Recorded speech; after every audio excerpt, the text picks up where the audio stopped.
አንድ ሰው እንዲህ ሆነ እና ሰውየው ከመሃል ሀገር በጣም በብዙ ጭንቀት በብዙ ዋይታ እና በሚፈልገው ልክ መንቀሳቀስ ስላልቻለ ነገር የዞረበት ነገር የጠመመበት አይነት ሰው ሆነ እና ሁልጊዜ ይፈልጋል አያገኝም፣ ይሞክራል አይሳካለትም እና አንድ ቀን ተስፋ ቆረጠ። የሚመካበት አይዞ የሚል ዘመድ ወዳጅ የሌለው ሰው ወቹ ለምን አልሄድም በቃ ጌታ ጋር ተማከረና ጉዞ ጀመረ። በረሃውን እያቋረጠ በእግሩ በምስራቅ ኢትዮጵያ በኩል ተሻገረ ወደ ጅቡቲ እና መንገዱ አሸዋማ ነው፣ ጭው ያለ በረሃ ነው። ምንም ተስፋ የሌለበት ቦታ ላይ ደረሰ። ውሃ ጥም ያዘው ወይ ይላል፣ ግን በመሃል አንድ ነገር ትዝ ይለዋል። እግዚአብሔር ከኔ ጋር ስላለ አመሰግንሃለሁ እና ማንም የለው። የእሱ ልማድ ዘወትር መታወቂያው ግን አንድ ነገር ነው፣ እግዚአብሔር ከኔ ጋር ስላለ አመሰግንሃለሁ። እና ሰዎች ያሸምሩበታል፣ ባልንጀሮቹ ያሸምሩበታል። መች ተሳክቶልህ ነው እግዚአብሔር እግዚአብሔር የምትለው ይሉታል። እሱ ግን እግዚአብሔር ከኔ ጋር ስላለ አመሰግንሃለሁ። እስቲ ዛሬ እንደዚህ እንላለን፣ እግዚአብሔር ከኔ ጋር ስለሆንክ አመሰግንሃለሁ።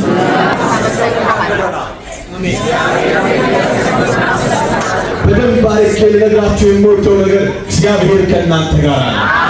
እግዚአብሔር ከምድራችን ጋር አለ። እግዚአብሔር ከቤተ ክርስቲያን ጋር አለ። እግዚአብሔር ከትውልዱ ጋር አለ እና ይሄ ሰዳ ጌታውን እያከበረ እግዚአብሔር ረዳውና ሰዎች አግኝተውት ወጣ እና ካናዳ የሚባል ኤድመንተን የሚባል ከተማ ውስጥ ደረሰ። እግዚአብሔር በሚያስደንቅ ሁኔታ ባረከው፣ ምድሪቱ ላይ ገናና አደረገው። ሲለብስ የሚያምርበት ሃሌሉያ፣ በልቶ የሚወዛ ቸርነት የሚያደርግ ድሆችን የሚያበላ እና እዛ ሆኖ ያደገባትን ቤተክርስቲያን የማይረሳ እየሰማ እንዳትረሳ ስታገኝ እና ቸርነት ያደርጋል። በጎ ሰው ሆነ። ቤተክርስቲያን በሱ ምክንያት ተተከለች። ከፍ ያለ ሰው ሆነ። እግዚአብሔር በቤት ባረከው። እግዚአብሔር በንብረቶች ባረከው። እግዚአብሔር በልጅ በሚስት ባረከው እና አስደናቂ ሕይወትን መምራት ጀመረ እና ከኢትዮጵያ ሰዎች ሲሄዱ ቀድመው የሚሄዱት እዛ ሰው ቤት ነው እና ሰዎች ብቻ ሳይሆን ቤተክርስቲያን ብቻ ሳይሆን እሱን አለህልን የምትለው የዛ አገር የኢትዮጵያ ኤምባሲ ሁሉ በቃ የሚመካበት አይነት ሰው ሆነ። ሃሌሉያ ሃሌሉያ። እግዚአብሔር ከሱ ጋር የሆነ ሰው በዘመናት መካከል ከፍታውን ብቻ ይዛል እና ቤቱ ግን ስትገቡ በጣም የሚያምር ነው። የደመቀ ቤት ነው ያለው። የህንፃ ጥበቡ ልዩ ነው።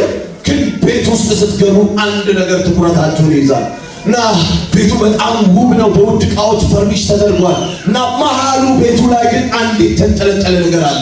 ያ የተንጠለጠለ ነገር ደግሞ በፔስታል ነው። የቤቱን ውበት የያዘ ነገር ነው።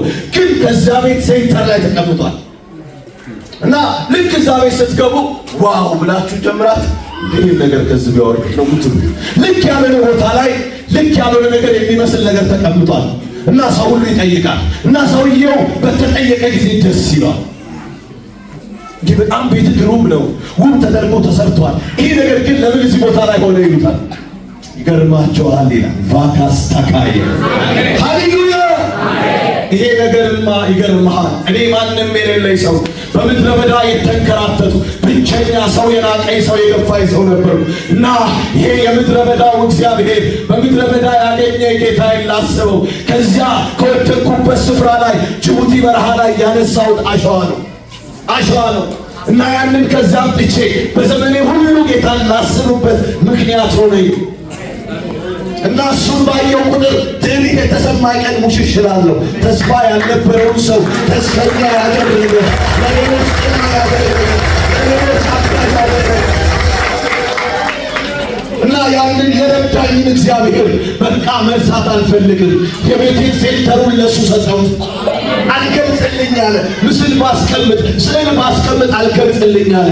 ይሄ ግን ይዤ የመጣሁት አፈር በምድረ በዳ ያገኘሁት አሸዋ የቤቴን ሴንተር ሰጠሁታል። አሜን።